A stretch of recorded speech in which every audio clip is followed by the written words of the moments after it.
কোনোভাবেই অবৈধ অভিবাসীদের প্রবেশ ঠেকাতে পারছে না ইতালির কট্টর ডানপন্থী মেলোনি সরকার। ভূমধ্যসাগর পাড়ি দিয়ে দেশটিতে অবৈধভাবে প্রবেশে শীর্ষে অবস্থান করছেন বাংলাদেশি অভিবাসন প্রত্যাশীরা।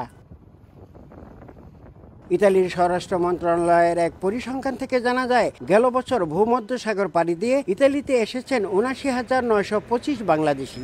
এদের মধ্যে গেল ডিসেম্বরে গেছেন ১৩,০০০-এরও বেশি। এছাড়া আলবেনিয়া, রোমানিয়া এবং ক্রোয়েশিয়ায় শ্রমিক ভিসায় গিয়ে বাংলাদেশি দালালদের মাধ্যমে সড়কপথে ইতালিতে পৌঁছাচ্ছেন অনেকে।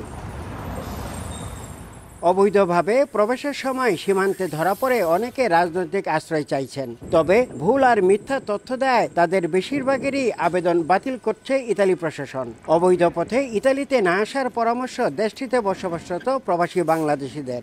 আপনারা যারা যারা অবৈধ পথে এখানে এসে ভাবছেন যে উন্নতি করতে পারবেন, কিছু করতে পারবেন, আসলে এরকম কিছুই না।